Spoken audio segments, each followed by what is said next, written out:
Canada, the joke's on us. As of April 1st, everything in terms of your cost of living is going up. Hello, I'm Adrienne Batra. With me are Brian Lilley and Warren Kinsella. Brian, it's a long list of taxes and fees, and let's not forget MP salaries also going up on April 1st. So joke's on Canada. What are we going to have to deal with now in the face of an affordability crisis? Well, first off, big numbers. Carbon tax goes up by 23% on April 1st. The alcohol escalator tax, the Trudeau guys are trying to make it sound like they're giving us a break. It's only going up 2% instead of the scheduled 4.7%. And they only backed off of making it 4.7% in the face of a big campaign, mostly by the beer industry. And of course, MP salaries going up as well. An MP currently makes a backbencher $194,600. Their salary goes up on Monday to $202,000. The Prime Minister's salary goes up from $389,000 to $405,000.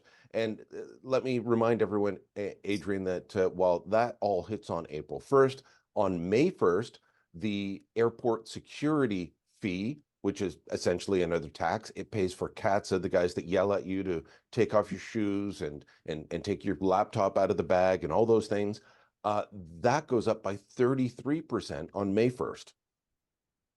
Warren, the politics that Pierre Poilievre has been pushing is that of pocketbook issues, the affordability. He's going coast to coast with his rallies, axe the tax, and by all measures, the people attending those rallies, the numbers are increasing. There's more support for it. And what is clearly reflecting in the public opinion polling is it doesn't matter what the Liberals propose or say about that. It's not working. It's not resonating with Canadians because they feel the pinch right in their pocketbook every single day. Yeah, and the Trudeau guys have been announcing for months all kinds of measures, a tax on groceries, which obviously would be passed along to the consumer. So people are hurting and they're looking for a solution. And I think that's why they're coming out to Poilievre. And it's people who are not traditionally conservatives. I've heard from many people who are lifelong liberals, and I believe them. They say they're lifelong liberals. And they said they can't take it anymore. In fairness to the Trudeau guys, they're not the only ones in on this game. Like in Alberta, where I'm from, they've got a gas tax increase coming in the next few days as well. And what's happening too, and this is a trick that some of the companies are involved in, because everybody's got their hand in our pockets, right? Every political party, every company. In Alberta, for example, gas prices have gone up before the carbon tax increase kicks in. So they're using the arrival of the increase as cover to increase prices. It's a trick that the tobacco companies have been doing on taxes on tobacco for many years. So like they're all in on it, but the champs are the Trudeau guys. The Trudeau guys, I guess they think money grows on trees, and that they're coming after our money.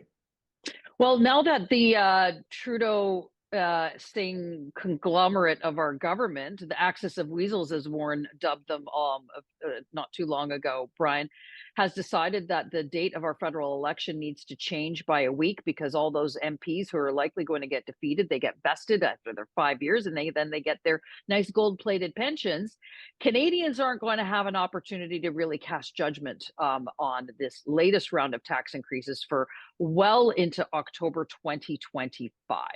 And I'm wondering, from your perspective, does the anger and the frustration sustain, or does Trudeau come in with a big budget next year and try to quell some of that angst?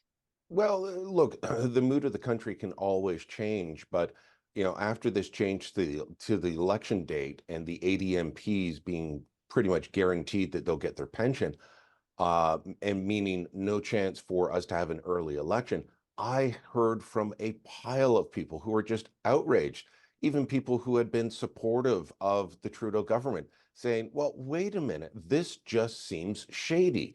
Why are they doing this? And of course, the the published answer for why they're changing the fixed election date from October 20th, 2025 to October 27th, 2025 is, well, we don't want it to interfere with Diwali, the Hindu Festival of Light. Well, we don't want it to interfere with Alberta elections. I don't buy either of those. But let's say we take it at face value. The end effect, the ultimate effect of this, Adrienne, is none of the MPs who are on that list, especially the Bloc, the NDP, and the Liberals, who at this point would possibly be losing their jobs, none of them are going to vote for an early election. And the Conservatives need both the Bloc and the NDP to vote with them. But their their pension is vested on October 21st, 2025. And thus Trudeau is a pension fund manager now. He is the leader of the Great Canadian Pension Coalition Party.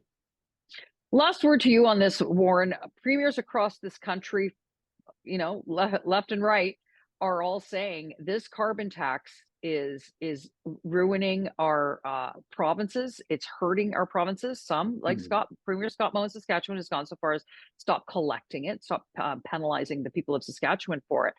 But people need to understand that from the moment you walk out the door to the time and you come home from work, everything is going to increase.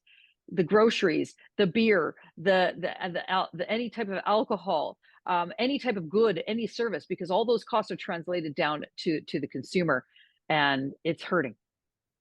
Yeah, and I ran Chrétien's war rooms, you guys know, and McGuinty's, and I've done lots of war rooms, and I want to give credit to Poilievre and his war room team. Like, the carbon tax was voted for. People supported it. It was in Trudeau's platform 3 times. He took it to the Supreme Court of Canada. They ruled it constitutional. He was winning that battle. And Poilievre said clearly after he became leader, screw this, I'm going to go after it. He has changed the tide of public opinion against the carbon tax. At one point in this country, people favored it. They favored, penalizing polluters, including themselves. Pierre Poilievre has turned that around. That is something that does not happen very often. So you see him everywhere with his T-shirt, the Axe the Tax thing, and the rallies in Liberal-held ridings, longtime Liberal-held ridings. It is an extraordinary feat that these guys have pulled off. They have changed public opinion on this thing, and that's something you don't see happen very often. Well, let us know what you think in the comments below. Your taxes are going up April 1st, and can you afford that? Go to theTorontoSun.com. You're going to find coverage and commentary there that you will not find anywhere else.